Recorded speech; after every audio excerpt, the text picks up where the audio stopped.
नमस्कार मंडळी. ठरलं तर मग आजचा म्हणजे 11 जूनचा फ्रेश असा रिव्ह्यू तुम्ही माझ्या आवाजामध्ये ऐकत आहात. काल आपण पाहिलेला आहे, रात्र झालेली असते आणि अर्जुनला सायलीची खूपच आठवण येत असते. अक्षरशः त्याच्या आठवणीने डोळ्यामध्ये पाणीच येतं आणि अर्जुन म्हणतो मी सिनियरच्या कधीही जाऊ शकतो, राईट. आणि येस म्हणतो आणि बघा लगेच असतो ना प्रतिमा त्यांना फोन करतो. आता बघा, आता आपण पाहतोय की हॉलमध्ये ना अस्मिता आणि आता कल्पना ते दोघंही आता स्मितशी खेळत असतात आणि आता अस्मिता म्हणत असते आता आमचं स्मित कसं छान आणि फ्रेश दिसतोय. कल्पनाताई म्हणतात अस्मिता काय ग, आम्ही याला गोलू म्हणतोय आणि तू मुद्दामून याला स्मित म्हणतेस ना. आता लगेच अस्मिता म्हणते हट्टानी नाही काही, याचं नावच आहे स्मित म्हणून आणि छान आहे म्हणून मी त्याला फक्त स्मितच म्हणते. आणि बाळाशी या दोघीजणी खेळत असतात. इतक्यातच अश्विन तिथे येतो आणि अश्विन म्हणतो हे काय, तुम्ही अजून जाग्याच कसं काय म्हणून. कल्पनाताई म्हणतात मग काय गोलू जागा तर आम्ही पण जाग्या. आणि आता अश्विन सुद्धा ना बाळाशी खेळायला लागतो आणि म्हणतो काय रे गोलू, रात्र झाली तुला झोपायचं नाही आहे का. आता हे तिघेजण सुद्धा ना हॉलमध्ये असतात आणि बाळाला सांगत असतात असं रात्री जागायचं नाही. इतक्यातच अर्जुन येतो ना. अस्मिता म्हणते अर्जुन काय रे कुठे निघालास. अर्जुन आताच पडतो आणि म्हणतो काय नाही ते कुठं नाही, आणि ते लॅपटॉप आहे ना तर ते गाडीमध्ये ठेवतो, उद्या सकाळी मीटिंग आहे ना तर मला जायचं आहे आणि मी जर पुन्हा विसरलो तर. आता या तिघांच्याही लक्षात येतं अर्जुनचं नक्की काय चाललंय ते. कल्पनाताई म्हणतात हो, आणि आठवण करून द्यायला सायलीसुद्धा नाही आहे ना, म्हणजे तर तू विसरू शकतो. बरोबर आहे. आता अश्विन पुढे म्हणतो काय रे दादा, पण ही कसली बॅग आहे रे. तर अर्जुन म्हणतो अरे ही तर लॅपटॉपची बॅग आहे म्हणून. आणि ना त्या बॅगेकडे हात करत असतो तर बॅग दिसते मोठी आणि म्हणतो फाईल्स आहेत आणि मीटिंग आहे तर फाईल्स लागतील ना, तो सोबत घेतलेला आहे. अस्मिता म्हणजे अच्छा, म्हणजे क्लायंट मीटिंगसाठी तो लॅपटॉप आणि फाईल्स कारमध्ये ठेवायला चाललाय, बरोबर. अर्जुन म्हणतो एक्झॅक्टली करेक्ट म्हणून. आणि आता अस्मिता म्हणते पण उद्याच्या क्लायंट मीटिंगमध्ये तुला वेगळा युनिफॉर्म लागणार आहे का रे. तर अर्जुन म्हणतो नाही, मीटिंगसाठी युनिफॉर्म काय गरज आहे. आणि आता बघा अश्विन म्हणतो की दादा टी शर्ट वगैरे लागणार आहे का रे. नाही म्हणजे तू उद्याच्या मीटिंगमध्ये बदलण्यासाठी कपडे वगैरे घेऊन जातोयस ना म्हणून म्हटलं. आता अर्जुन पाठीमागे पाहतो तर चैन अर्धवटच लावलेली असते, त्यातून त्याचे सगळे कपडे दिसत असतात. आता अर्जुन बघतो आणि आता लगेच लाजतो ना. आता अर्जुनची चोरी पकडली गेली. कल्पनाताई म्हणतात अर्जुन मला सांग उद्याची तुझी मीटिंग ॲडव्होकेट रविराज किल्लेदार यांच्याकडे आहे का रे. तर अर्जुन म्हणतो की ॲक्च्युली थोड्या वेळासाठी बायकोला भेटायला चाललं होतं. आता सगळेजण म्हणतात की हां. अस्मिता म्हणते तुला सायलीशिवाय ना चैनच पडत नाही हो की नाही. अर्जुन तो नाही ॲक्च्युली तसं काही नाही आहे, तिला एक महत्त्वाचा निरोप द्यायचा होता ना तर म्हणून चाललो आहे. अश्विन म्हणतो निरोप, अरे पण मगाशीच तर आपल्याला कळलं ना की सायली वहिनी तर झोपली म्हणून, मग आता कुठला निरोप देणार आहेस तू तिला. आणि सगळ्यांना हसायला लागतात. कल्पनाताई तर म्हणतात अर्जुन अरे ताकाला जाऊन भांडकाला पोहतोयस रे तू, अरे तू भाऊजींच्याकडे राहायला जातोयस ना, अरे मग जा की, त्यात एवढं काय म्हणून. अर्जुन म्हणतो मम्मा खरंच जाऊ ना गं. कल्पनाताई म्हणतात हे बघ आता ना खूप उशीर करू नकोस, लगेच जा आणि ना घरी जाऊन सायलीला लगेच उठवू नकोस, उद्या सकाळी बोल तिच्याशी, कळलं का. अर्जुन म्हणतो yes you are best mamma असं म्हणून अर्जुन आता तिथून निघून जातो. आता अर्जुन गेले की अस्मिता आणि अश्विन बघा मागणं कसे ओरडत असतात.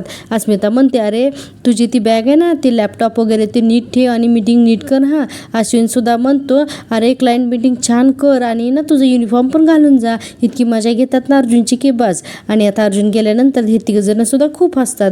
आता आपण पाहतोय पुढचा सीन. इकडे रविराजांच्या घरी ना सायली एकदम शांत आणि गाठ झोपलेली असते. तर प्रतिमा त्या तिच्या डोक्यावरून हात फिरवत असतात.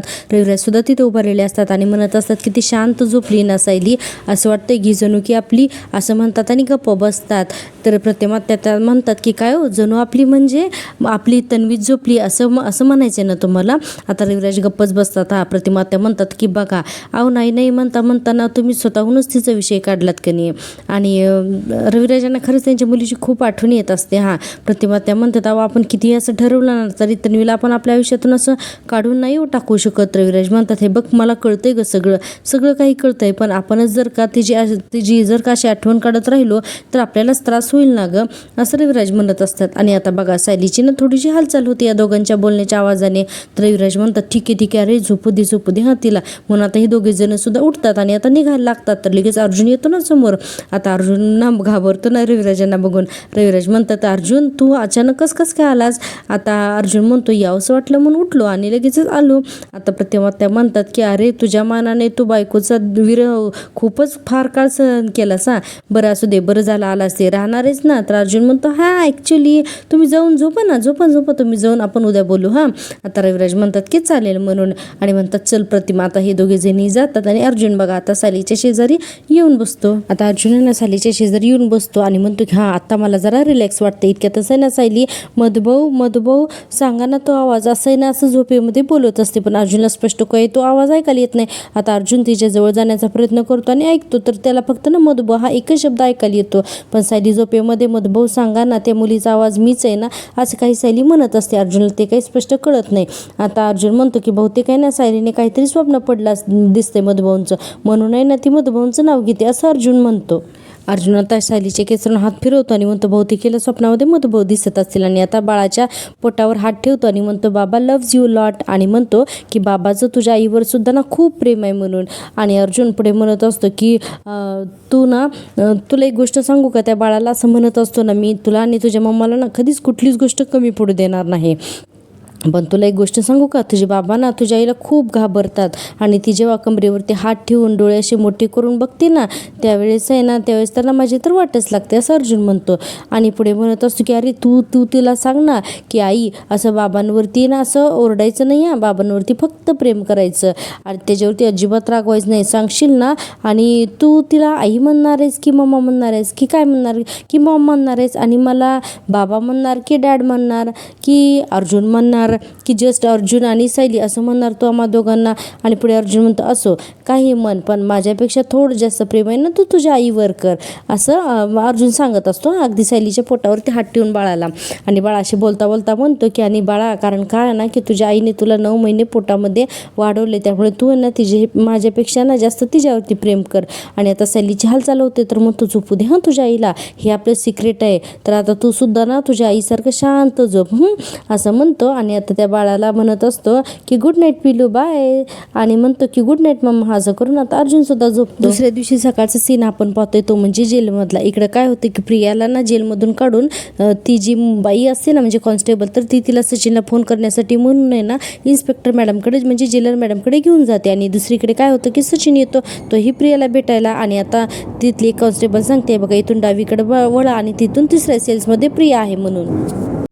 आता आपण पाहतो की सचिन जातो आणि म्हणतो की अरे इथे तर कुणीच दिसत नाही आहे, पण त्यांनी तर हा सेल सांगितला होता ना की पण प्रिया तर इथे नाही आहे असं सचिन म्हणतो. आता ही प्रिया कुठे गेली असेल असा प्रश्न पडतो. इकडे आपण पाहतो की प्रिया मला ती कॉन्स्टेबल म्हणत असते की नक्की हाच नंबर आहे ना, तर प्रिया म्हणते हो नक्की हाच नंबर आहे सचिन दीक्षितचा. नशीब होताही मला पाठवता हा नंबर प्लीज, त्या नंबरवरती फोन लावून देतेस का. ती कॉन्स्टेबल म्हणते तुझ्यावर किती मेहरबानी करायची ग. प्रिया म्हणते अगं शेवटचं फक्त हा फोन लावून दे, परत मी ना नंतर तुझ्याकडे परत कधीच काहीच नाही मागणार. आता ती कॉन्स्टेबल फोन लावून देते आणि प्रियाकडे फोन देते आणि प्रिया बघते तर म्हणते की अगं ताई हा तर फोन आउट ऑफ रीच येतोय ग, फोन लागतच नाही येत ताई, प्लीज पुन्हा एकदा फोन लावून देतेस का ग म्हणून. आता ती कॉन्स्टेबल एवढी चिडते ना. आणि इकडे सचिन आहे ना प्रियाला शोधत असतो. सचिन तिथल्या एका कॉन्स्टेबलला म्हणतो की अहो इथली प्रिया कुठे आहे, तर ती म्हणते माहीत नाही, ती इन्स्पेक्टर साहेबांशी बोलायला गेली असेल किंवा ती चेकअपला गेली असेल. तर सचिन म्हणतो कसलं चेकअप, तिची तब्येत बरी नाही आहे का. आता ती मॅडम काही बोलणार इतक्यातच तिला फोन येतो आणि मग ती तिथून निघून जाते. सचिनला काही कळतच नाही. आता सचिन तर बराच वेळ तिथे वाट बघतो आणि आता जायला निघतो. तर बघा पुढे काय होतं ते सचिन म्हणत असतो की सुभेदारांना बरबाद करायचं असेल ना तर मला प्रियाची भेट घ्यावीच लागेल असं सचिन म्हणत असतो. आणि म्हणतो पण ही प्रिया दिसत का नाही आहे, कुठे गेली असेल. आणि इकडे प्रिया जी आहे तर ती सचिनला फोन लावत असते तर फोन काही लागतच नसतो. आणि आता ती पुन्हा एकदा ट्राय करायला लागते. तर जेलर मॅडम म्हणतात की अगं फोन नाही ना लागत आहे, मग का सांगते सारखं आहे, घेऊन जा गेला आतमध्ये. प्रिया म्हणत असते अहो एकदा ट्राय करू देत ना, अहो कदाचित आहे ना सचिनला नेटवर्क नसेल ना म्हणून असं होत असेल. जेलर मॅडम म्हणतात ठेव फोन सांगते ना. आणि आता ती कॉन्स्टेबलला प्रिया म्हणत असते अहो मला एकदा ट्राय करू देत ना, पण तिला काही फोन ट्राय करू देत नाहीत. आणि आता प्रियाला तिथून घेऊन जातात. आणि आता कॉन्स्टेबल म्हणत असते परत फोन करायला सांगू नकोस. आणि प्रिया बघते तर काय तिच्यासमोर डायरेक्ट सचिन उभा असतो. आणि प्रियाला आता खूपच आनंद होतो आणि सचिनला सुद्धा. आता बघा आता आपण पाहतोय पुढचा सीन. इकडे सुमन काकू अर्जुन सायलीला म्हणत असतात तुम्हाला दोघांनाही आवडतं ना म्हणून वहिनीने खास तुमच्यासाठी इडली सांबार केले म्हणून. सायली म्हणते एवढं सगळं कशाला करत बसलात तुम्ही आणि मला पण मदत करू दिली नाही. प्रतिमा त्या म्हणतात काय ग हे सायली, अगं तू इथे आराम करायला आली आहेस ना तरी सुद्धा तुझं काही ना काही सुरूच आहे. आता दोघांनी सुद्धा ना शांतपणे नाश्ता करा बघू असं प्रतिमा त्या म्हणतात. सायली म्हणते अहो इन्स्पेक्टर सावंतांचा फोन आला होता का हो. अर्जुन म्हणतो हो मीच त्यांना कॉल केला होता, त्यांचं इन्व्हेस्टिगेशन सुरू आहे आणि त्यांनी चैतन्यला सुद्धा सांगितलंय की मी त्यांच्याकडून अपडेट घ्यायला. आणि असं अर्जुन म्हणत असतो. आपण पाहतोय का ते तिघेजण पण छान नाश्ता करतात. तर आहे ना सायलीला सायली म्हणते वा इडली सांबार तर खूपच छान झालं आहे म्हणून. आणि आता अचानक आहे ना तिला कुसुमताईचा फोन येतो. आता कुसुमताईचा फोन आल्यानंतर कुसुमताई सांगत असते की सायली अगं काय ना की तू आणि अर्जुन सर इथे हॉस्पिटलमध्ये येऊ शकता का. सायली म्हणते का गं काही झालं आहे का.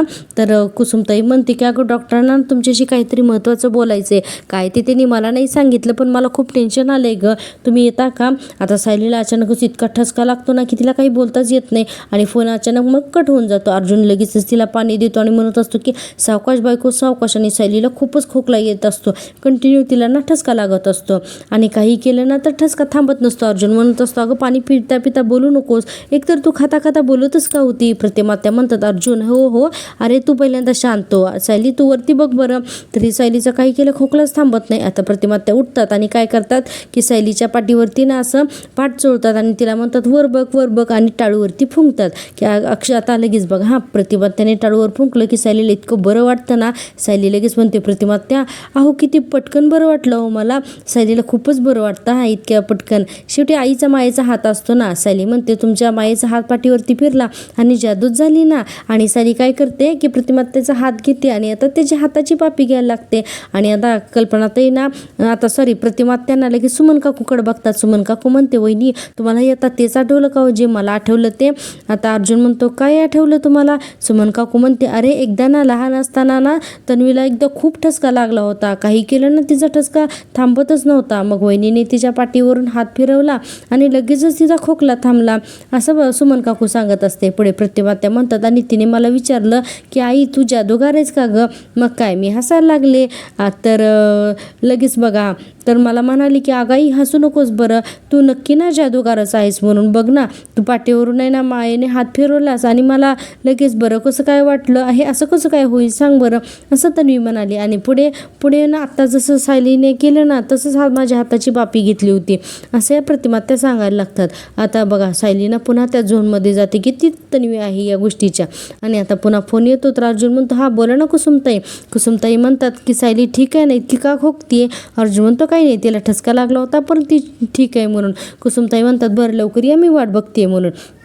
अर्जुन म्हणतो अगं काय म्हणतात कुसुमताई. सायली म्हणते कुसुमताई म्हणाली की डॉक्टरांना ना मधुबनविषयी आपल्याशी ना काहीतरी महत्त्वाचं बोलायचं आहे पण काय ते सांगितलं नाही तर आपल्याला जावं लागेल आता. अर्जुन म्हणतो बरं ठीक आहे जाऊयात म्हणून आपण. आता सुमन काकू म्हणते अगं पण तुला आत्ताच तर खोकला लागला होता ना आणि लगेच आता निघालीस पण. सायली म्हणते मला जावंच लागेल सुमन काकू आणि ना तुम्ही माझी काळजी नका करू, बाळ आपल्या आईला कशी ताकद देते ना हे मी रोज बघते असं सायली म्हणते. आणि मग पुढे सांगते की बघा ना अस्मिताला मानसिक ताकद देतो तसंच माझं बाळ माझ्या शरीराला ताकद देईल. आणि म्हणते की मला काही होणार नाही तुम्ही अजिबात काळजी करू नका था. आणि म्हणते मी जरा आलेच हो. अर्जुन म्हणतो हो ठीक आहे ये.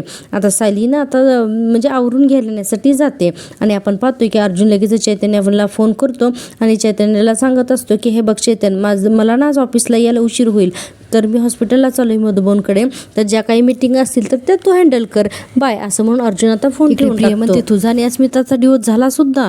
अरे तसंही तुझं काही एवढं नुकसान झालं नाही म्हणा, ती मूर्ख मुलगी तुझ्या आयुष्यातून गेली हे बरंच झालं म्हणा. सचिन म्हणतो अजिबात मूर्ख मुलगी वगैरे नाही येते आणि म्हणतो की उलट ना 150 निघाली 150. आता प्रियाला काही लक्षात येत नाही. सचिन म्हणतो अरे उलट तिने आणि तिच्या भावाने मिळून ना मलाच मूर्खात काढले असं सचिन सांगतो. आणि पुढे म्हणतो अस्मिताने ॲलिमनी म्हणून ना खूप मोठी रक्कम माझ्याकडून घेतली म्हणून. आणि म्हणतो की कोर्टाच्या निकालामुळे ना मला ती द्यावीच लागली.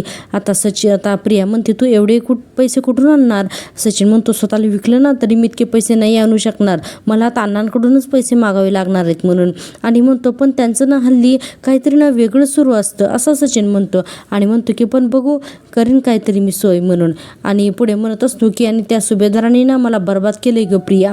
आणि सांगायला लागतो की आता मी त्यांना एकही क्षण आहे ना आनंदाचं जगू देणारच नाही म्हणून असं सचिन म्हणत असतो.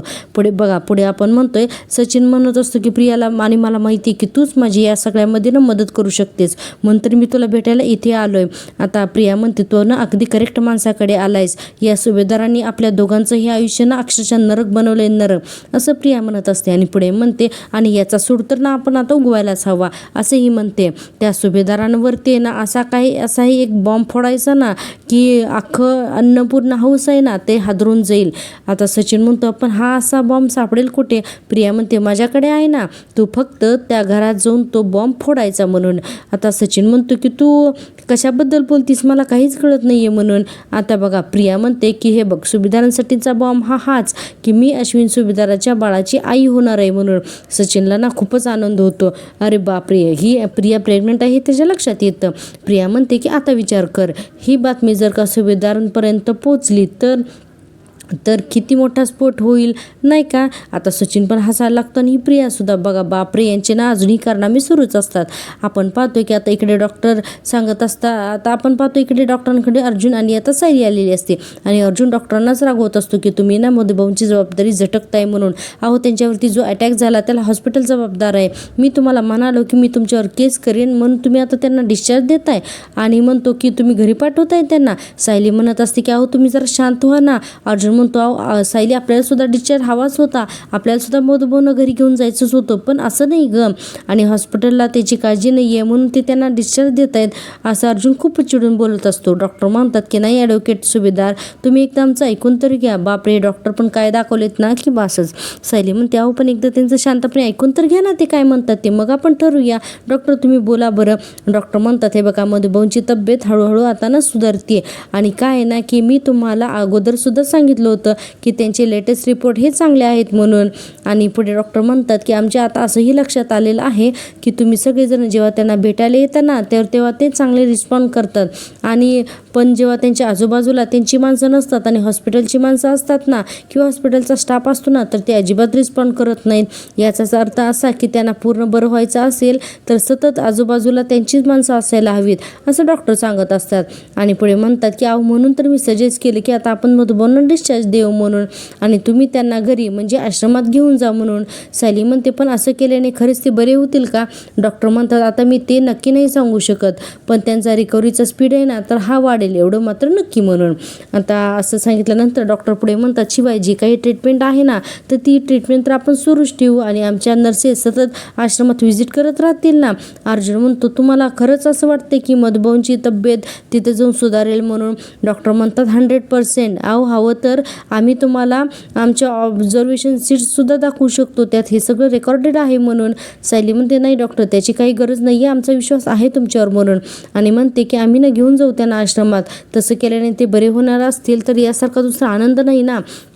आता अर्जुन म्हणतो अगं पण आश्रमात कशाला, मधुबन आपण आपल्या घरी घेऊन जाऊ ना, तिथं त्यांची नीट काळजीसुद्धा घेतली जाईल. सायली म्हणते अहो पण डॉक्टर म्हणताय तसं त्यांना त्यांच्या माणसामध्ये राहायचं असेल तर आश्रमात कसं मुलं असतील, काका काकू असतील आणि आपण आपल्या घरी घेऊन गेलो तरीही नाही म्हटलं तर ते त्यांच्या जावयाचं घर आहे ना, आपला हेतू तिथे साध्य होणारच नाही. अर्जुन म्हणतो यू आर राईट, करेक्ट आहे. आणि म्हणतो की डॉक्टर ठीक आहे आम्ही ना घेऊन जातो त्यांना. डॉक्टर म्हणतात की गुड, तुम्ही डिस्चार्जची प्रोसिजर करून घ्या म्हणजे ना पेशंटला दुपारपर्यंत डिस्चार्ज मिळेल. अर्जुन म्हणतो थँक्यू अँड सॉरी मी तुमच्यावर चिडलो म्हणून. डॉक्टर म्हणतात नो नो नो इश्यू आणि इट्स ओके म्हणून. आता हे दोघे जण सुद्धा बाहेर जातात. प्रेक्षकांना तुम्हाला जर का मी दिलेला रिव्ह्यू आवडत असेल ना तर प्लीज माझ्या चॅनलला सबस्क्राईब करा. चॅनल मॉनिटाईज होण्यासाठी तुमच्या सपोर्टची खूप गरज आहे, त्यामुळे प्लीज व्हिडिओला लाईक करा आणि चॅनलला नक्की सबस्क्राईब करा. आता आपण पाहतो इकडे अस्मिताचं सीन. इकडे अस्मिता ना आरशामध्ये बघून ना आवरत असते आणि म्हणत असते मला ना आता निघायला हवं, खूपच उशीर झालाय मला आता, पण मम्मा आणि डॅडला मी आता कुठे जाते असं सांगू, काही सुचत नाही आहे मला असं अस्मिता सांगत असते. म्हणजे अशीच म्हणत असते, एकटीच मनाशी बोलत असते आणि म्हणते सायली आता घरी असते तर मी तिला सांगितलं असतं ना स्मितला सांभाळायला, पण ती तर आता प्रतिमात्याकडे गेली आहे ना आणि आता मी तिला आराम करत असताना असा त्रास तरी कसा देऊ मी असं अस्मिता म्हणते. आणि पुढे बघा पुढे म्हणते की मी काय करू ना, मला काहीच सुचत नाही आहे. आपण पाहतो एकीकडे अर्जुन म्हणत असतो सायलीला चल मी तुला आधी ड्रॉप करतो आणि मग आहे ना मी मधुभाऊंचा डिस्चार्ज करतो. सायली म्हणते का, मी पण इथे थांबते ना, आपण मधुभाऊंना घेऊनच जाऊया आश्रमात म्हणून. अर्जुन म्हणतो अगं मधुभाऊंना डिस्चार्ज मिळायला ना खूप वेळ जाईल, डॉक्टर काय म्हणाले ते तू ऐकलं ना, एक तर सगळ्या फॉर्मॅलिटीज पूर्ण करायच्यात आणि दुपारपर्यंत डिस्चार्ज मिळेल आणि मग ॲम्ब्युलन्समध्ये मधुभाऊंना घेऊन जायचे, आश्रमात त्यांना बसवायचे, त्यात खूप वेळ जाईल आणि दगदग होईल. सायली म्हणत असते तुम्ही ना नेहमी असंच करता आणि मग आहे ना मला काहीच करू देत नाही. अर्जुन म्हणतो तू काही म्हणा पण मी तुला काही करू देणारच नाही, ओके घरी जायचं आपल्याला म्हणून. अर्जुन आता फोन काढतो आणि आता म्हणतो की वेट कुसुम कुसुमताई म्हणून फोन लावतो आणि म्हणतो हॅलो कुसुमताई, हां मधुभाऊंना घेऊन आम्ही दुपारपर्यंत येतोय हां मी असं सांगतो आणि म्हणतो निघालो की मी तुम्हाला फोन करेन जा म्हणून फोन ठेवतो. तर सायली त्याच्यावर नाराजच असते. अर्जुन म्हणतो मी काय म्हणतोय बायको, तर सायली म्हणते काही बोलू नका मी तुमच्यावर रुसली. अर्जुन म्हणतो चालेल गाडीत बसून मी तुझा रुसवा काढतो आणि आता मला सवय झाली, आय एम प्रूव्हिंग दॅट. कसं आहे ना की प्रेग्नंट राहिल्यापासून आहे ना तू दिवसातून 15 वेळा माझ्यावरती रुसतेस म्हणून असं अर्जुन म्हणत असतो आणि आहे ना आता सायलीकडे बघून हसायला लागतो. आणि ठरलं तर मस्त आजचा हा भाग आहे ना इथेच संपतो. प्रेक्षकांना तुम्हाला आवडला ना मी दिलेला भाग तर पहा पुढे बघा. कल्पनाताई प्रतिभाताई म्हणत असतात हे तन्वीनं काढलेलं शेवटचं चित्र आहे म्हणून आणि सायली म्हणत असते हे कसं काय शक्य आहे, हा योगायोग तर असूच शकत नाही कारण हे असंच चित्र मी आश्रमात काढले. आणि आता कुसुमताई पण म्हणते मधुभाऊ सांगत होते हे चित्र आहे ना सायलीने काढले म्हणून. सायली म्हणते हा योगायोग ना अजिबातच नसू शकतो म्हणून आणि इतक्यातच तिला छोटी तन्वी दिसते आणि सायली म्हणत असते अगं कोण आहेस तू, मला असे सतत का दिसतेस, मला बघू दे ना तुला की तू कोण आहेस ते. आणि आता हे सगळं आपण आता उद्याच्या भागात पाहणार आहोत. तर भेटूया उद्याच्या भागात. तोपर्यंत टेक केअर, बाय आणि हो चॅनलला नक्की सबस्क्राईब करा.